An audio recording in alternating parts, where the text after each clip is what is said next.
एक बूढ़ी माँ की दर्द भरी कहानी। कहानी बूढ़ी माँ का दर्द। 3 साल हो चुके थे बेटे को अपना घर छोड़कर विदेश में बसे हुए।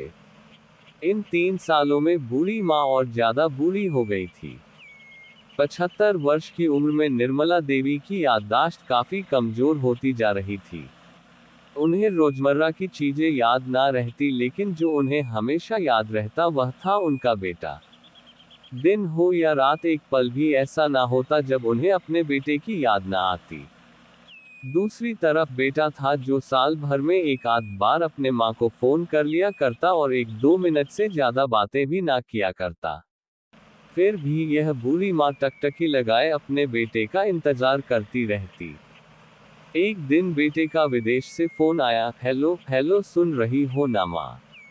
अमित बोल रहा हूँ, तुम्हारा बेटा। कैसी हो माँ? मैं ठीक हूँ बेटा, तुम बहू और मेरा पोता कैसा है? माँ ने पूछा। सब अच्छे हैं माँ। मैं अगले हफ्ते गांव आ रहा हूँ माँ, तुम्हें लेने। अब हम सब साथ में ही अमेरिका में रहेंगे माँ। तुम्हारी बहू कह रही थी माँ को यहाँ पर लेकर आओ, बेचारी अकेली वहाँ परेशान होती होगी। बेटे ने कहा। माँ की बूढ़ी सूखी आंखें आंसुओं से भीग गई। उसके कमजोर शरीर के नस नस में खुशी की लहर दौड़ गई। बेटे और बहू का अपने प्रति प्रेम देखकर माँ का मन खुशी से भर आया। बेटे ने आगे कहा, माँ तैयार रहना माँ। मुझे ज्यादा दिन छुट्टियां नहीं है। जिस से जितने पैसे लेने हैं लेकर रखना, तब तक मैं प्रॉपर्टी डीलर से बात कर लेता हूँ। घर के लिए? घर के लिए? माँ ने पूछा। हाँ माँ, गांव का घर हमें बेच देना पड़ेगा। अब हम साथ में ही रहने वाले हैं तो वहां पर घर रखने का कोई मतलब नहीं है माँ, बेटे ने कहा। बुढ़ापे की वजह से ठीक से चलने में असक्षम माँ ने पूरे मोहल्ले में घूम घूम कर अपनी इस खुशखबरी को सबको सुनाया। सभी को खुशी हुई। सबको लगा माँ जी के आखिरी दिन अपने परिवार के साथ खुशी से बीत जाएंगे। घर वापस आकर माँ ने अपने घर के कोने कोने को ऐसे देखा जैसे वह अपने दूसरे बेटे को देख रही हो। देखे भी क्यों ना, उस घर को अपने बेटे से कम थोड़ी समझा था। अपने पति के साथ 40 साल यही तो बिताए थे, लेकिन अब मजबूर थी बुढ़ापे के आखिरी साल बेटे और बहू के साथ बिताना चाहती थी। दिल पर पत्थर रखकर घर बेचने के लिए माँ तैयार हो गई।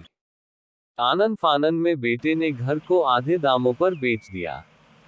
माँ ने ज्यादा नहीं, लेकिन जिन चीजों से दिल लगा था उन चीजों को समेटा और बेटे के साथ टैक्सी में बैठकर एयरपोर्ट के लिए चली गई। एयरपोर्ट पर आकर बेटे ने माँ से कहा, माँ तुम यहाँ बेंच पर बैठो, मैं सामान और बोर्डिंग पास की जांच करा कर आता हूँ। वहाँ वक्त लगता है और खड़ा रहना पड़ता है, तुम्हें तकलीफ होगी। तुम यही आराम करो। मैं यूं गया और यूं आया। माँ बेंच पर बैठ गई और बेटा अंदर चला गया। काफी समय हो गया बेटा वापस नहीं लौटा। माँ सोचने लगी, ज्यादा भीड़ होगी इसलिए देर लग रही होगी। उद्धरण चिन्ह। अंधेरा होने को आया, अब तो लोगों की चहलकदमी भी कम होने लगी। माँ को अब चिंता होने लगी। एक कर्मचारी ने आकर पूछा, किससे मिलना है माँ जी आपको? यहाँ पर क्यों बैठी है? डरती हुई आवाज में निर्मला देवी बोली, मेरा बेटा अंदर सामान की जांच कराने गया है। अमेरिका जा रहे हैं हम।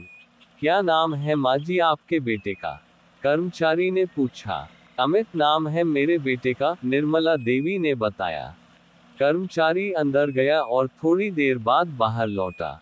उसने निर्मला देवी से कहा, माँ जी लंदन जाने वाली फ्लाइट तो दोपहर में ही जा चुकी है और आपका बेटा भी उस फ्लाइट में बैठकर अमेरिका जा चुका है। अब आपके यहाँ बैठने का कोई मतलब नहीं है। आप भी अपने घर चली जाए। क्या जा चुका है? और मैं घर जाऊं? घर? माँ की आंखों से आंसुओं के सैलाब उठने लगे। जैसे तैसे माँ घर पहुंची, जो अब उसका था ही नहीं, बिक चुका था। वो वही बरामदे में तुलसी के पास सो गई। घर के नए मालिक को उस पर दया आई तो एक कमरा किराए से उसको दे दिया।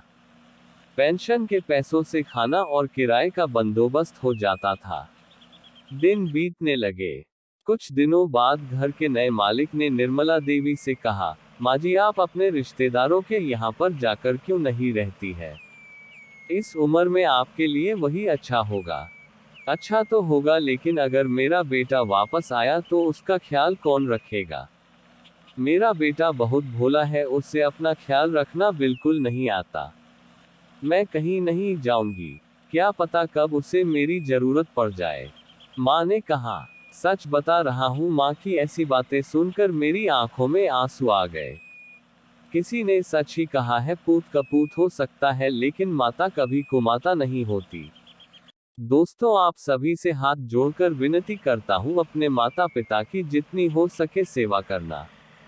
उनके साथ कभी बुरा बर्ताव मत करना।